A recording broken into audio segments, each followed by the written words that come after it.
What's going on? What's up, man? What are the emotions now, just a couple days ahead of another fight here in Madison Square Garden? Dude, it's always so exciting to fight at home. Number one, you don't have to travel.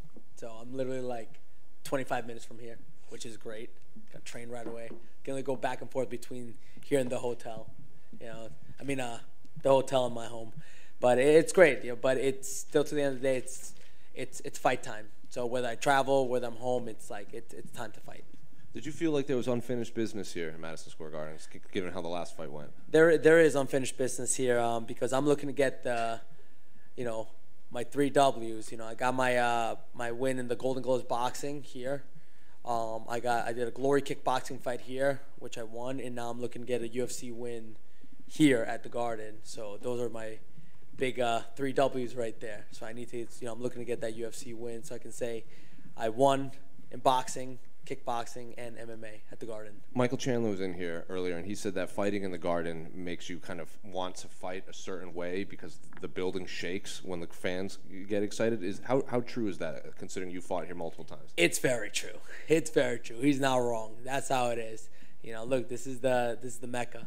This is where some of the biggest fights in the world happened, and when people come in here and you see people thrown down, swinging leather like that, trust me, this place starts to shake with the crowd roaring. And your match against Montel, what did you make of his skill set when they brought his name to the table? How were you excited about this matchup? Absolutely. One, I get a veteran in the game. He's been around.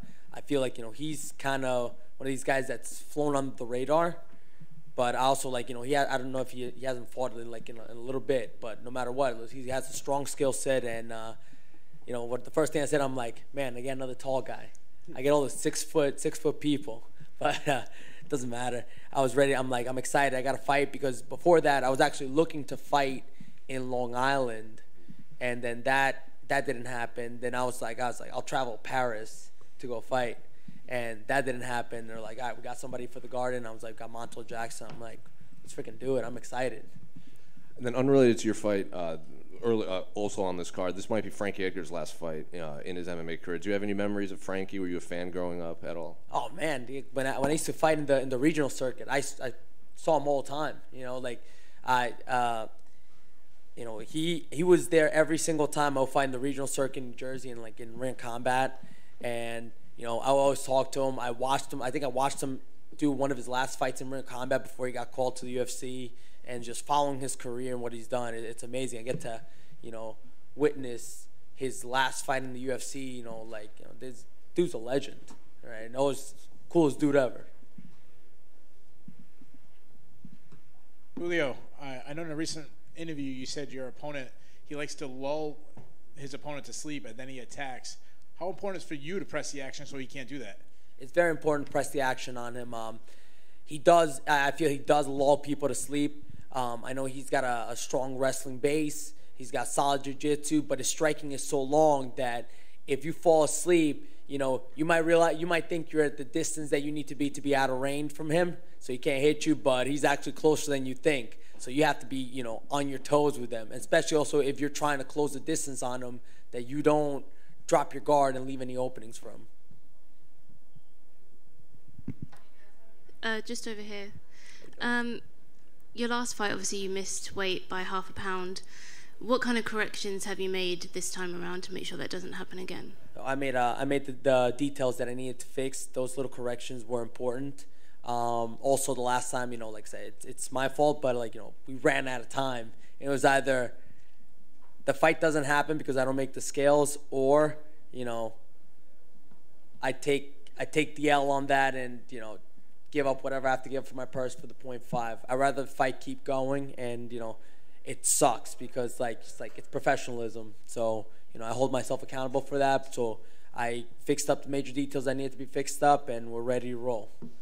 And Montel hasn't been finished so far in his pro career. So how do you see this fight unfolding? What do you think you can expect to see from him? He gets to expect to see a much better version of Julio Arce, a much more free version of Julio Arce, a little more than what you saw when I fought Daniel Santos in Jacksonville. And look, I'm looking to just get my hand raised in victory. So, whether it goes to a submission, a knockout, decision, doesn't matter. I'm looking for that win. Over here in the back. You talked a little bit about the energy of fighting at MSG, so I got to ask, what's going to be your walkout song on Saturday night? Always go with my Mark Anthony song, right? Vivir mi vida. Awesome, thank you. You're welcome. You mentioned that it's just a nice quick drive from home. What's the best way to get here then from your house? BQE? How do you get here? I literally could just take the LIRR and I'm right in front of my apartment. Also, it's a public transportation. Yeah, or just take an Uber if I don't want to deal with the train and wait for the time. That's it. Carrying all the equipment on the train, not a problem?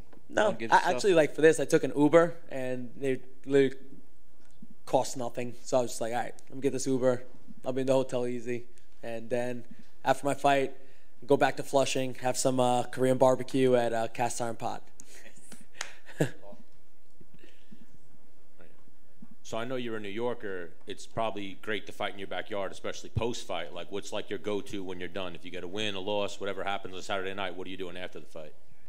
Korean barbecue and Flushing. You go to the spot, man, and Cast Iron Spot is literally like 20 minutes from here. And guess what? All you can eat. All you can eat. So I know Trizano's on the card as well. Was he like your main training partner for this camp?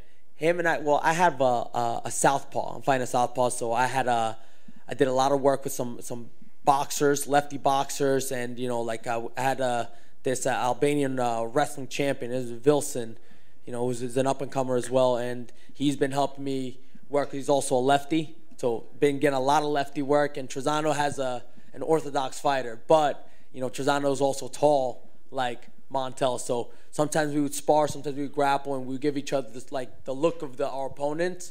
But I also had a lot of lefty work in here because I don't get a lot of lefties. Oh, for sure. Now, so Tiger Shulman is one of the staples, if you will, in combat sports on the East Coast. Who's the next guy? There's been you, Jimmy Rivera, Lyman, Shane, everybody. Is there anybody that's on the UFC radar, like right on the cusp right now? Of course, we got we have two up and comers. One, his name is Rob Varicchio. He's 3-0. He's looking to get, I think, like 2 more wins and then probably go to the Contender Series.